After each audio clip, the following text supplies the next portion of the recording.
For today's video mga kaldaba, ako po ay magpapagupit. Kaldabahan, pew pew pew pew pew pew pew pew. Dito po ako nagpapagupit mga kaldaba kina Boss Ogoy. Kasi malapit lang po dito sa amin yan mga kaldaba. Dito lang po yan sa Barangay 12, Sitio Kaldabahan mga kaldaba. So ayun na nga po mga kaldaba, sinimula na po ni Boss Ogoy ang pagugupit sa akin. Kung nagtataka kayo mga kaldaba kung bakit napakabilis ng video, pinas forward ko po yan mga kaldaba kasi napakahaba po niya ng video na yan. Siguro mga 30 minutes po yan mga kaldaba. Kaya po ako nagpagupit mga kaldaba kasi mukhang maligno na po ako mga kaldaba.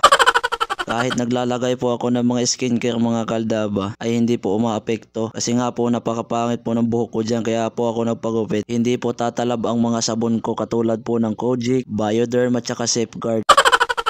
Masasayang lang po ang aking pagpapagluwa mga kaldaba. Grabe mga kaldaba ang aking ginagawang pagpagluwa.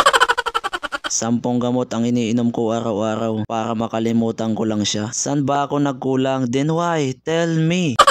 Oy Kuya Pablo, anong pinagsasasabi mo? Yung kwento mo tungkol sa pagpag-glow up, hindi tungkol sa pagiging broken mo. Pwede ba mag-sorry? Sorry na. King Chana. Tuhin mo sa sakit. Rasa sakit. Ting ning ning ning.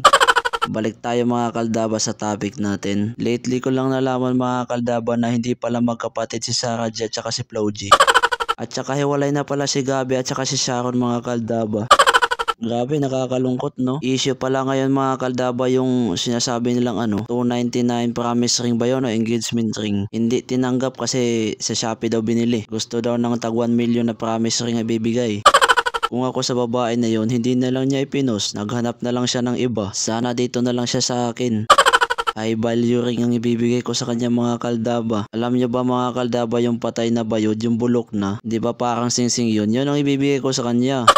Grabe, may sentimental value yun mga kaldaba. Kung alam nyo lang. Dahil sa inahaba-haba na ng kwento ko mga kaldaba, hindi ko na namamalaya na tapos na pala si Boss Ogoy magupit sa akin. Kaya papakita ko sa inyo ang kapirasong montage. Grabe, napakagwapo talaga. Parang rapist ng pagmumukha ng hinayupak. Tinan mo.